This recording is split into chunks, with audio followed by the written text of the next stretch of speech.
Hello students, Assalamu alaikum. Me Murshida Mahbuba, Senior Lecturer, Biology Department, Anderson College. Welcome you all to our online biology class. I hope you are well. In the last class, we read about Lloyd and Seydic theory. Today, we are going to describe proton pump theory or modern theory prescribed by scientists Leavitt and Imamura.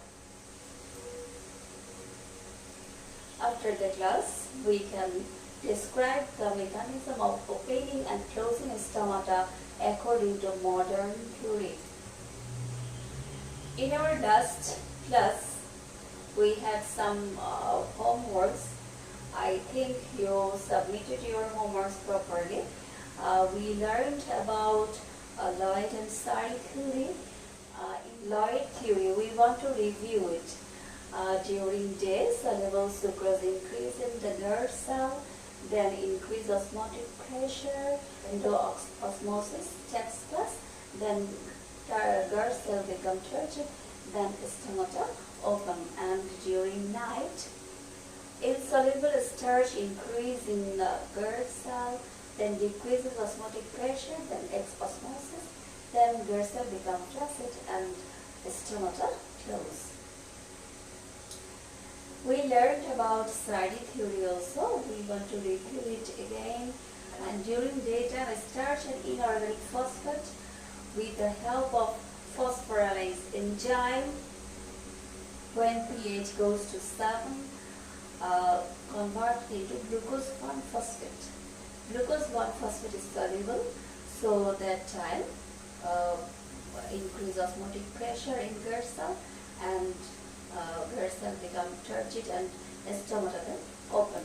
And during night, glucose 1-phosphate converted into insoluble starch with the help of phosphorylase enzyme when pH level goes to 5. Okay, our today's lesson is Leavitt theory. According to this theory, potassium ion is responsible for opening and closing the stomata. The starch in GERD cell converted into malic acid and afterwards dissociated into proton ion and malate ion. So, according to Leavitt theory, malic acid produced in GERD cell.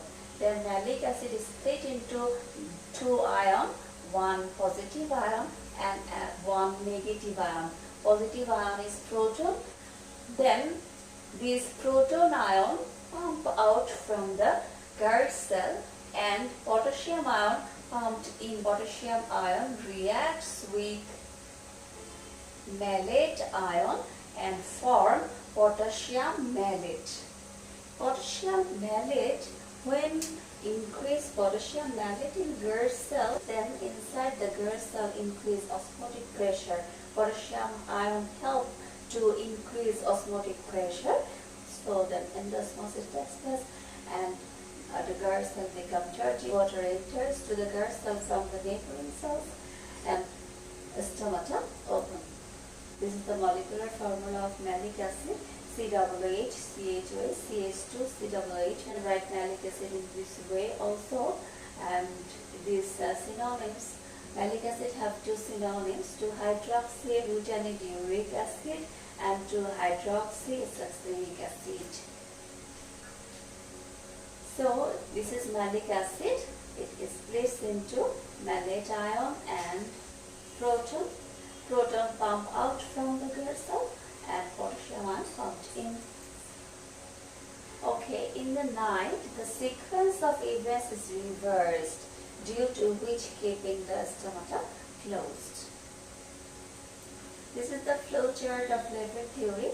So during daytime, insoluble starch converted into malic acid, not sucrose, converted into malic acid.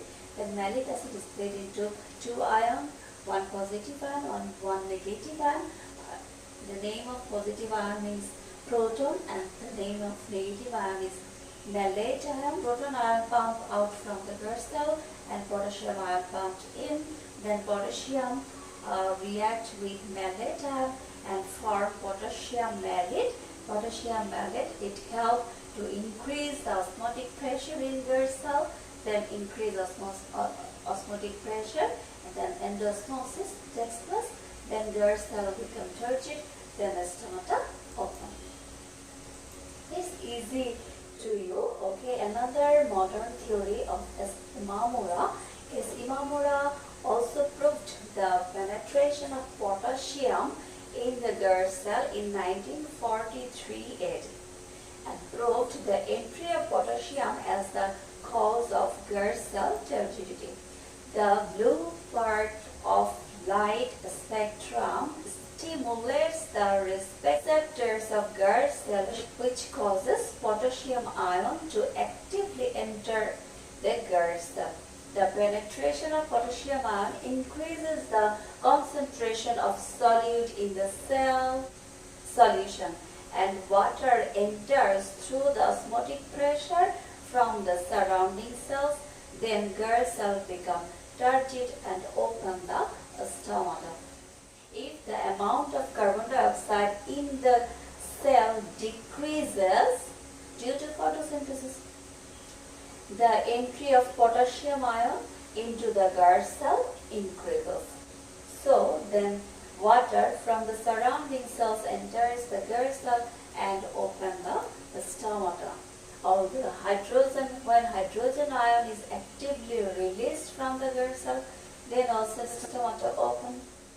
Okay, closing of stomata by Imamura. Potassium ion leaks out of the GERD cell. If potassium ion in, then stomata open. So if potassium ion out from the GERD cell, stomata then close.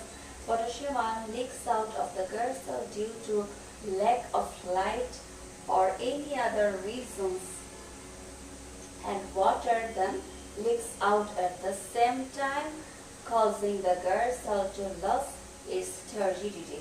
Then it becomes flaccid and the stomata then close. Dehydration of mesophyll cells results the formation of abscisic acid, which causes the release of potassium ion. When the potassium ion is released, the water also leaks out, causing the cell to lose turgidity and the stomata to close. Then photosynthesis decreases at high temperature in C3 plants, you know it, and then increases the amount of carbon dioxide in cellular respiration. As a result, stomata close. This diagram helps to show the importance of potassium ion in opening and closing stomata. When potassium ion enter into the GERD cell, then water also influx, then increase the turgor pressure, then stomata open.